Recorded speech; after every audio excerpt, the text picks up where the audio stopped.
it's a fantastic opportunity to hear from one of the great leaders. You know, we have coaches from all sports who come over to the Seahawks to learn from him. There are CEOs that come to learn from him, and tonight we're going to get to learn a little bit from the only man who has ever delivered a Super Bowl championship here to Seattle. Let me welcome Coach Pete Carroll.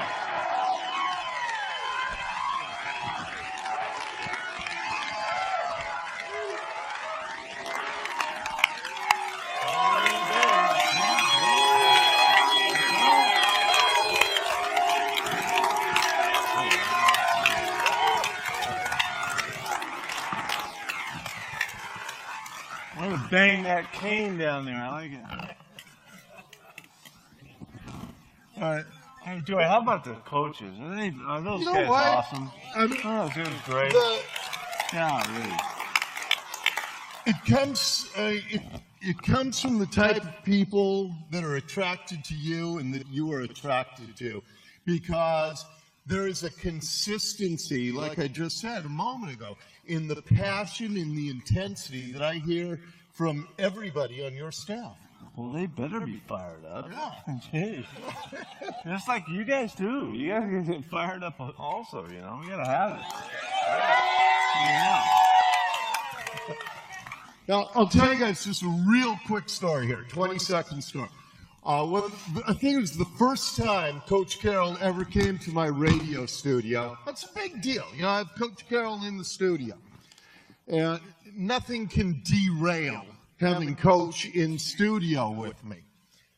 Except right as I'm going on the air, noon that day, Coach sitting next to me, a puff of white smoke came out of the Vatican.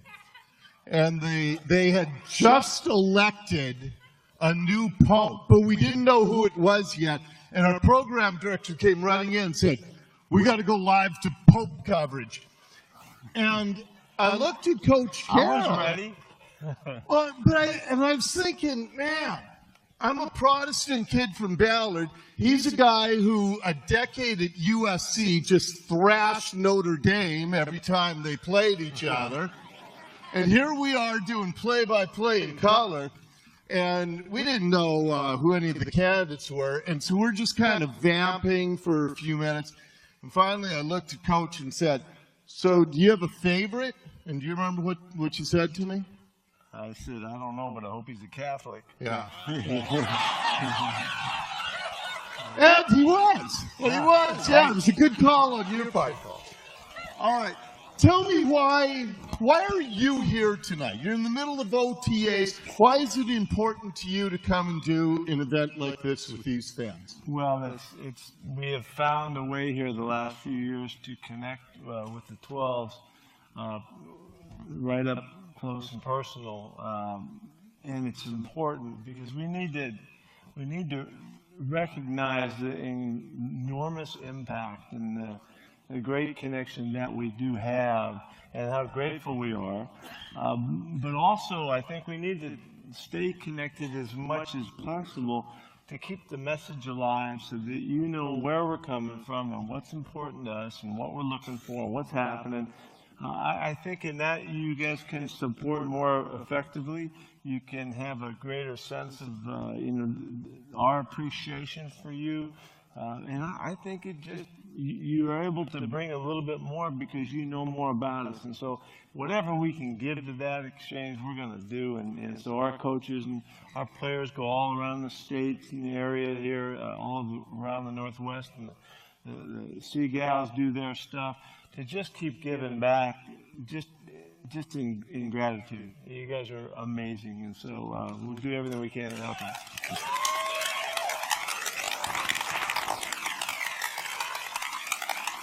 One of the fans who just talked with Coach Sato, he referenced your book, and I was looking through it a couple nights ago in preparation for this. And you know, one of the first things you talked about was the plan that you put together after your Jets Patriots days to kind of rebuild your career, modeled after somebody who I think you and I agree is the greatest coach in any sport ever, and that's John Wood.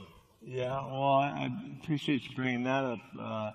I needed to get my act together. I wasn't doing very well after getting fired all those times.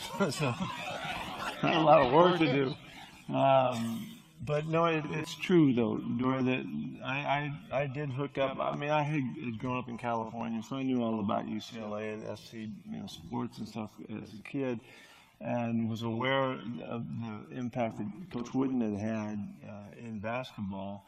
And I really was. I was reading after the year I was fired in New England. I was home for a little while. Glenn and I were just kind of holding up out there in the corner of Massachusetts, waiting for something to happen. And I was reading a book that's his Blue Book, and I got to a point in the book where it said in his 16th year at UCLA, he won his first national championship. I couldn't close that book fast enough. I was immediately affected by it because I knew that he had coached for years and years and years, working his way up. Had coached in other schools, got to UCLA. 16 years later, he wins his first national championship. But the story is that he wins 10 of the next 12 or whatever.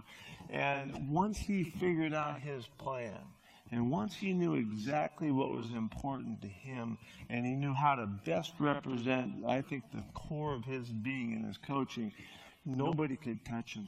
And so I realized that, I wasn't going to get 16 years. I might not get 16 months in my next job. So I better get my act together.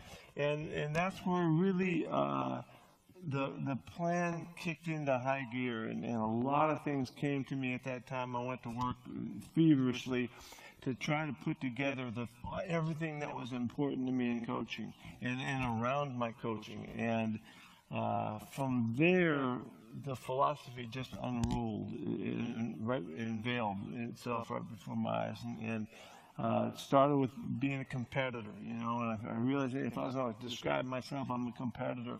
And then obviously competition should be the central theme in our program. And I needed everything to connect with that. So things just kind of came together in a marvelous way. And then I got the opportunity at USC to see how it worked out. And it's been really fun to watch it happen. And over that decade at USC, you had a lot of opportunities to come to the NFL, and you said no to a lot of people. And there was something about this situation here in Seattle that was right for you. So tell us what it was. What set this apart from all the other chances you had? It really was the commitment from Mr. Allen and conveyed through Todd Lewicki that they would give me the opportunity to do this the way I wanted to do it and give me the chance to, demonstrate all of the background and all of the philosophy, and really they would come here to support me in doing that. So I had heard that from other teams at times, and they say, hey, we want you to be this and that, and you can have all the say so and all. But I didn't really trust it. And Mr. Allen and Todd were able to make it really clear that this is how they wanted us to go, and I believed them, and they've done way more than even that. They've supported everything that we've done. John and I have had such a great opportunity to run a program the way we felt that most needed to be done, with great support, which is not just okay, yeah, you can do it. It's go for it and get it done, and we're here for you. And that continued support that allowed us to be strong and make difficult decisions. We've made a lot of challenging decisions. Well, let's say decisions that have been challenged, and we've done it boldly, and it's been working out. So that was really the reason. I was thrilled to be at SC. I had a great time there, and we were having really the time of our life. But this was the greatest challenge, to be in the NFL. And if you want to compete, it goes right back to the core. If you want to compete, you got to do it in this league. And with that opportunity and that support, and I had no idea. I had been to the Kingdom earlier on, my coaching career and all that. I had no idea what I was getting into. It's been way better than I could have imagined. Way better.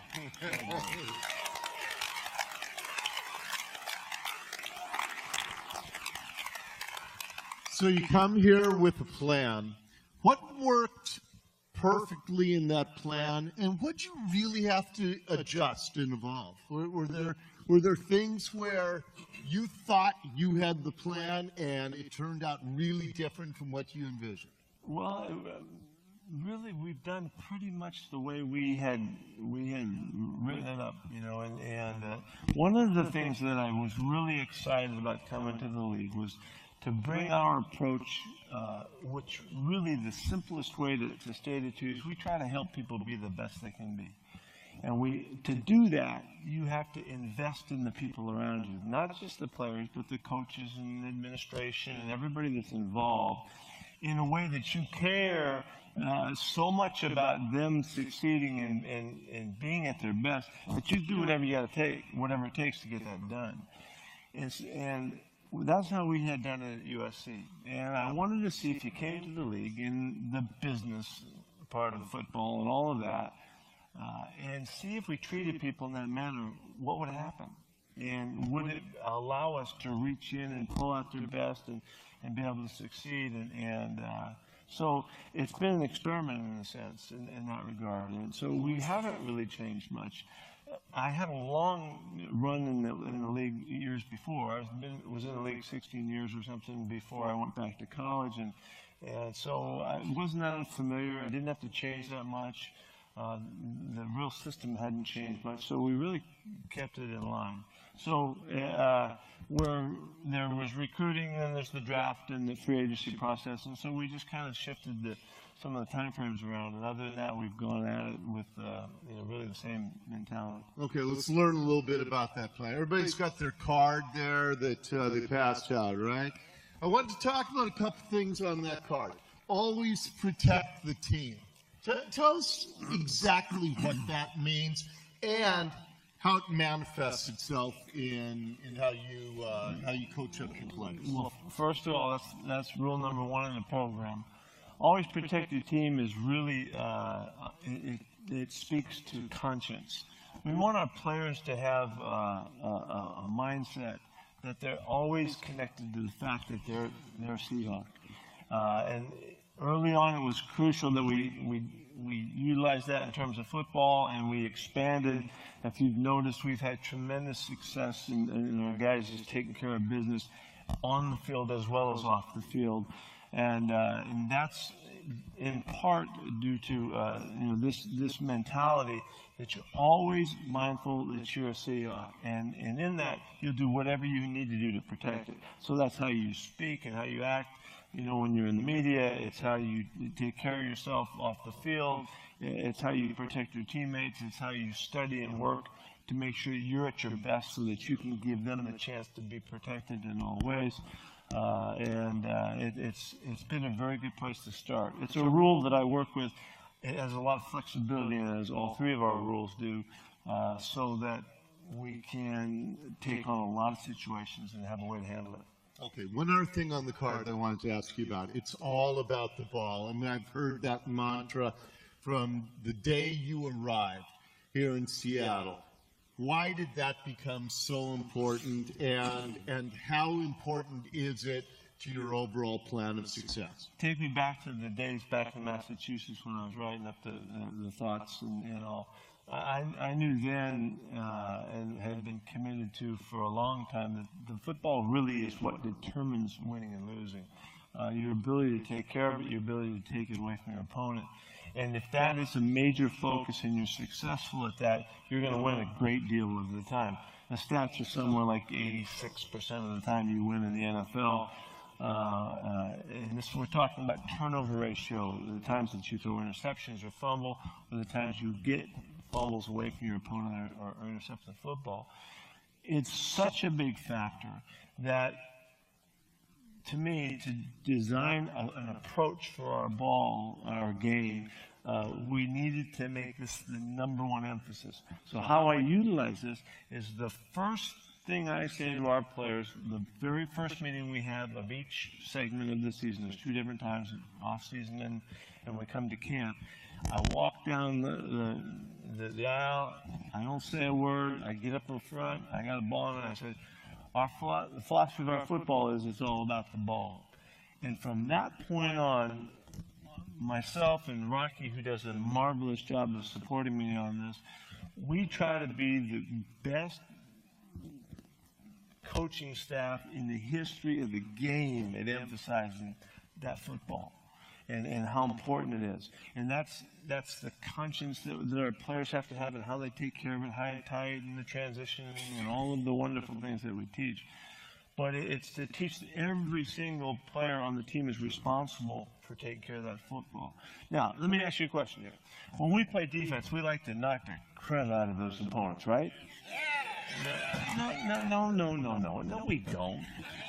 No. Well, when we play defense, we like to go 3 and out and get back on the bench, right? Yeah. No, we don't. No, that's not it. When we play football, what do we want to do?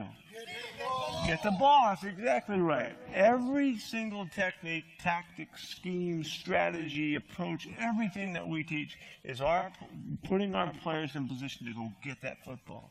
Well, let me give you a couple stats.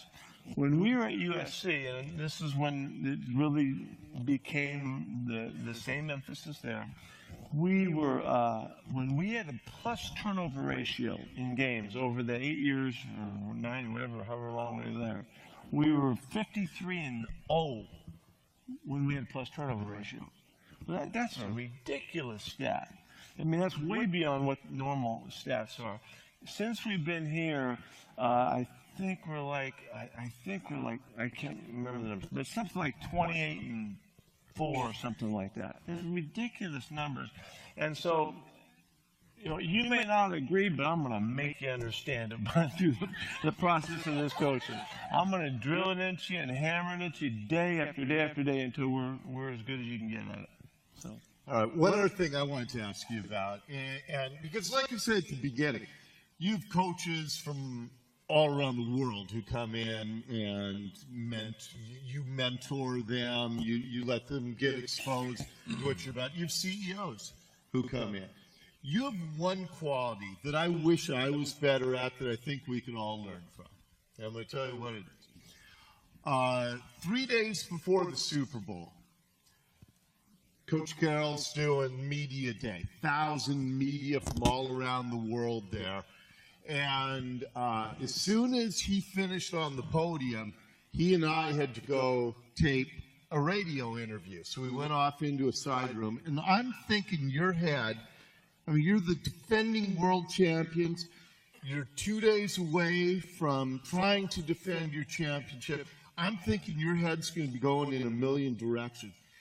What amazed me about that interview, and I notice this every week when we talk, you were lasered in on what my questions were. You didn't give me any cliches. You were listening. You got to understand, I have a wife and 3 daughters. So I'm not used to anybody listening to me. But here's the Super Bowl champion coach, and you are lasered in. And you talk about that in subtle ways elsewhere, about you want your players to be in the moment, be where they're at. I think that you do that as well as anybody that I've ever met. And is that something that you acquired? Is it something that comes natural to you? And what do we do to all get better at that? Well, what you're talking about is mindfulness, being mindful in the moment, and that's a discipline. It takes discipline, and we feel that when we're in the moment, as purely as we can be, that's when we have the best opportunity to give our very best to that moment. And so that's where the confidence and the trust that we gain through the process is able to come to the front, because when you're totally immersed, that's when your focus is at its best. Well, all we want from our players is them to be the best they can be. We don't want them to be like somebody else or like something they dream about. I just want them to be the best they can be. And the best way to do that is to make sure that you're available for the moment. So that's nice to say that, but with that alone, it doesn't get it done. You need to practice the discipline that it takes to be right in the very moment at hand in everything you're doing. So if I can't do it, I can't expect them to do it. So I do work hard at it, and I do work with the thought that I want to make sure that I'm giving everything I have to that opportunity we have right in front of me. We have to practice this in every way that we can. Whether it's the mantra of every game's a championship game, that's a discipline. It's a discipline to get that done, which sounds like just rhetoric and football, but what that's calling for is for us to play at our very best, the best we're able to be in every single game forever from now on, as long as we're together. Well, that's not enough to get it done. To practice that discipline and appreciate that focus, we have to do it on a month-to-month, a week-to-week, a day-to-day, a drill-to-drill, a step-to-step basis.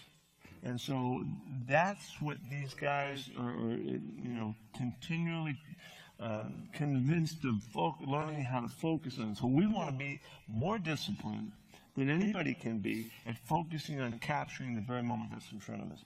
And when we do that, we don't give up much. We don't miss much. We're there for the opportunities, and it allows us to be at our best. Not only that, it allows us to enjoy what we're doing as well. We don't miss it. It's not, we're not missing the smelling the roses and all. We're trying to be there for all of it. So it's way more than just words. It's not just rhetoric. This is really a focus and a discipline that it has to be constant. And so I certainly have to live it if I expect them to do it. Well, I appreciate everything you bring to the radio shows that we do together, to all of us. We have some questions.